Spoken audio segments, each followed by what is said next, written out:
வணக்கம். Cost அக்கவுண்டிங்ல, contract காஸ்டிங்ல, simple contract அக்கவுண்ட்ல பார்த்தீங்கன்னாக்கா, சர்டிஃபைட் வொர்க் சர்டிஃபைடும், அன்சர்டிஃபைடும் வந்தா அந்த சம் எப்படி போடலாம் அப்படின்றத பார்க்கலாம். The following particulars are related to the contract undertaken by Ram Construction Limited. Plant purchase rupees 60,000, wages 3,40,000, overhead rupees 3,36,000, plant at site rupees 48,000. So இதில் கவனிச்சிங்கன்னா பிளான்ட் வந்து பர்ச்சேஸ் பண்ணது கொடுத்துருக்கு, அப்புறமா சைட்டில் இருக்கிறது கொடுத்துருக்கு. ஸோ நம்ம டெபிட் சைடில் இதை கொண்டு வந்துட்டு ஓப்பனிங்காக கொண்டு வந்துடுறோம். And then plant at site வந்து பார்த்தீங்கன்னா க்ளோசிங் பேலன்ஸ் ஆஃப் பிளான்ட்டாக கொண்டு வந்துடுறோம். Work uncertified 20,000, cash received rupees 6 lakhs. Okay, and the 6 lakhs வந்து பார்க்கும்போது 80% of the work certified. ஓகேவா? So prepare contract account. So work certified and uncertified அப்படின்னா என்னன்றதை தெரிஞ்சுக்கலாம். ஸோ ஒர்க் சர்டிஃபைட் அப்படின்னு சொல்லும்போது கான்ட்ராக்டர் அக்ரிமெண்ட்டில் அவங்களுக்கு வந்து எப்போ வந்து ஒரு 80% ஆஃப் த ஒர்க் முடியுது அப்படின்னு சொன்னால் அப்போ கான்ட்ராக்டர் வந்து கான்ட்ராக்டர் கிட்ட அப்ரோச் பண்ணி ஃபண்ட்ஸை ரிலீஸ் பண்ண கேட்பாங்க.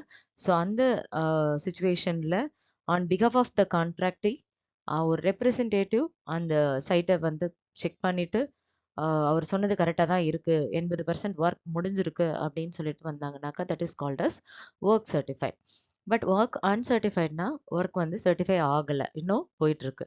பட் இந்த ரெண்டு இதுவுமே வந்து பார்த்தீங்கன்னா நம்மளோட அக்கௌண்டிங் ட்ரீட்மெண்ட்டில் கான்ட்ராக்ட் அக்கௌண்ட்டில் பை ஒர்க் இன் ப்ராக்ரஸ் அதுக்கு கீழே தான் வரும். ஓகேவா? ஸோ இப்போ நம்மளோட கான்ட்ராக்ட் அக்கௌண்ட் பார்க்கலாம். டெபிட் சைடில் பார்க்கும் பொழுது to plant account 60,000, wages 3,40,000, to overhead 40,000, to material issued 3,36,000. By plant at site 48,000, அதாவது closing. By work in progress, work certified. இந்த ஒர்க் சர்டிஃபைட் என்ன சொல்லியிருக்காங்கன்னா இதில் 60,000 சொல்லிட்டு பிரிண்ட் பண்ணியிருக்கு, 6 lakhs. ஓகே, கேஷ் ரிசீவ்டு பார்த்தீங்கன்னா 6 lakhs being 80% of the work certified அப்படின்ற போது அப்போது ஒர்க் சர்டிஃபைடோட ஆக்சுவல் அமௌண்ட் எவ்வளோ அப்படின்னு தெரிஞ்சுக்கணுன்னாக்கா என்ன பண்ணணும், அந்த இடத்துல 6 lakhs into 100/80 போட்டோன்னா ஒர்க் சர்டிஃபைடோட வேல்யூ வந்து 7,50,000. அதில் 6 lakhs மட்டும்தான் ரிசீவ் ஆயிருக்கு, ரிமைனிங் ரிசீவ் ஆகலை. ஓகேவா? அதனால் ரிசீவ் ஆனதை மட்டும் போடாமல் ஆக்சுவலாக ஒர்க் சர்டிஃபைட் எவ்வளவோ அதை இங்கே இந்த இடத்துல கால்குலேட் பண்ணி போடுறோம். ஒர்க் அன்சர்டிஃபைட் அங்கேயே கொடுத்தாச்சு 20,000 சொல்லிட்டு.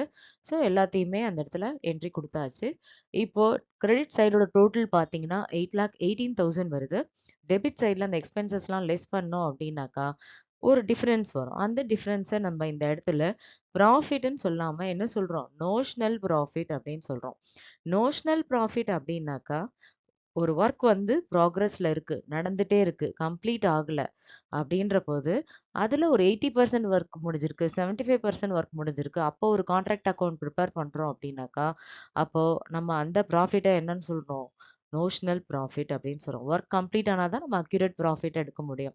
பட் இது வந்து நம்மளுக்கு அக்யூரேட்டாக இந்த ப்ராஃபிட் கிடைக்கும் அப்படின்னு எதிர்பார்க்க முடியாது, ஏன்னா ஒர்க் வந்து ப்ராக்ரஸில் இருக்கிறதுனால. ஸோ இந்த சுச்சுவேஷனில் கிடைக்கக்கூடிய ப்ராஃபிட்டை நோஷ்னல் ப்ராஃபிட் அப்படின்னு சொல்லுவோம். ஓகேவா? ஹோப் எல்லாருக்கும் இன்னைக்கு போட்ட இந்த சம் புரிஞ்சிருக்கும் அப்படின்னு நம்புகிறேன். அப்கமிங் சம்ஸ் எல்லாம் அந்த வீடியோவில் பார்க்கலாம். தேங்க்யூ.